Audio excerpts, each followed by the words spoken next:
And this is the video review for Transformers Robots in Disguise Warrior Class Optimus Prime.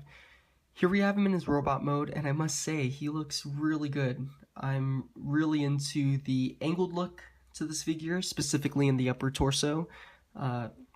We do have that angled windshield, faux windshield there in the chest, and these humongous shoulder pads that somehow work for the figure. Also interesting, he has very long legs and a small upper torso, very small upper torso, and a very small head. But aside from the small head, I think this combination of the long legs and the small upper body, it makes for a really good-looking figure. Something about it, I don't know what it is, but I'm really into the look of this figure. As for articulation, we can start off with the head. Again, very small. A little lower than the chest, which bugs me a little bit, but you know, it's a nice head design, nice detailing, despite its small size. The head does turn side to side, but it bumps into those side panels there in the chest, those side bits, so you can't go a full 360 degrees. Why you would need to, I don't know, but he also can't look up or down. I guess technically he could because of the way the transformation mechanism works, where it falls in like that, so you can have him look up slightly, but it's just very unnatural, and yeah, that there is limited articulation in the head. His shoulders do move up and down, but that's due to the transformation joints. His arms could move 360 degrees around due to the ball joint in the shoulder and just bend forward and backward. There is no articulation in the hands, but you will see that out of the box, the figure would normally have these panels here blocking off his fists, making for a very blocky looking arm, and you would have no option to rotate those panels. I went ahead and did that hand modification where I took off these bits right here and shaved away some plastic, and now I can rotate those backwards so that the hand is a lot more free and open, and it makes for what I think is a better looking figure. The legs can move in and out of the body, they can rotate at the mid-knee, they can bend at the knee. There is no foot articulation due to the nature of the legs, but the figure still does stand well. He has very big legs. Speaking of which, I really am into kind of the look of this, how all the tires for the vehicle, a lot of the tires of the vehicle mode combine to form the backs of the legs. I think that looks really good. He does have a battle axe, a really good-looking battle axe at that, and I think it works really well with the figure. He looks really good wielding his battle axe.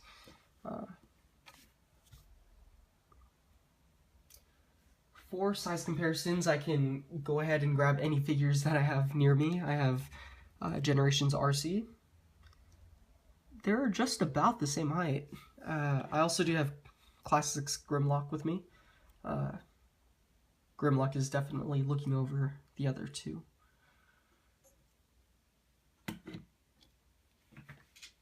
For his transformation, we can go ahead and take away this axe real quick, which can also be stored on the back, I guess, if needed, but it would just kind of hang down there. We'll get back to the storage in vehicle mode.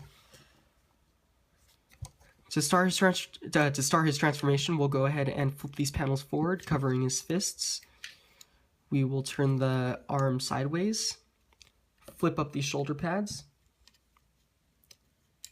and once you do that, you will see that there are these pegs on the sides of the shoulder pads that will plug into the holes in the fists.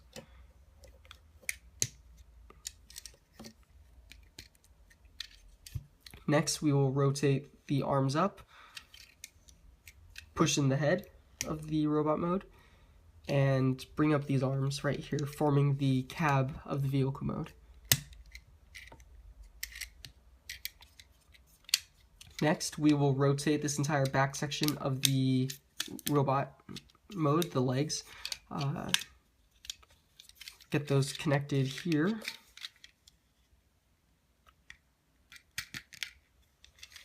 Then we will go ahead and take these back portions, split those from the rest of the leg, and that will form the side of the trailer. We'll go ahead and do that on the other side before we snap that into place. And that snaps in nicely. And that is Optimus Prime's alternate mode. The colors are very simple, just red, black, and blue all over the figure. You have some slight touches of gray peeking through there and the silver smokestacks. But besides that, you really just... oh, you do have these metallic blue details right here. But besides that, it is a very plain figure, color-wise. Just with that being said, I do really like this mode. I think it looks good. I think it's really cool that they factored in the trailer into the transformation and the figure itself. Yeah, I think it just I think it looks cool. I really, it took a little while to grow on me, but I really do enjoy this mode. You do have some storage for the weapon here in the back, like I pointed out earlier. If you just go ahead and take the holes right there and a hole right there, they will slide into the pegs right there and there.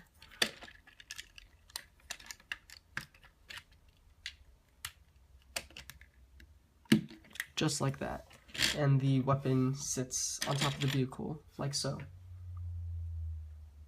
I think it's really cool that they factored in the weapon storage there, and even though it sticks up out of the vehicle mode, it still works for me. I think it looks good.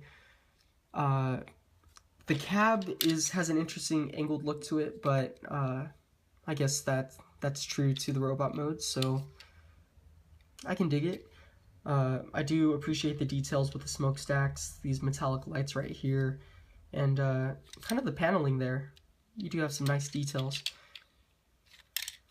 The one thing that I would have to say that I'm not too fond of with this mode is the fact that his feet are just blatantly out there, sticking up. And I know they could have found a way, but they're just trying to keep the transformation count down. If they could have flipped these feet inward so that you just have one solid square trailer of sorts, I think that would have been perfected this mode for me. I'm not too picky about this top portion being slightly open, because otherwise I think it looks great. The figure rolls great too. Sometimes these wheels in the middle section don't really touch the surface of the floor, so they don't roll very much, but you know, I'm not going to be too picky. With this being a Warrior Class figure, and him being a huge semi-truck with the trailer, the scaling is a little bit off. I do have my drift figure here, and as you can see, just slightly out of scale, just a little bit.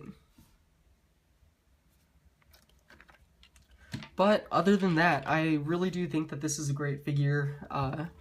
He might not be for everybody, but I do enjoy both modes. I think there's a lot of play value here. I think this is a toy that a lot of people would enjoy, especially younger fans. Yeah, I think this figure has a lot of good things going for it.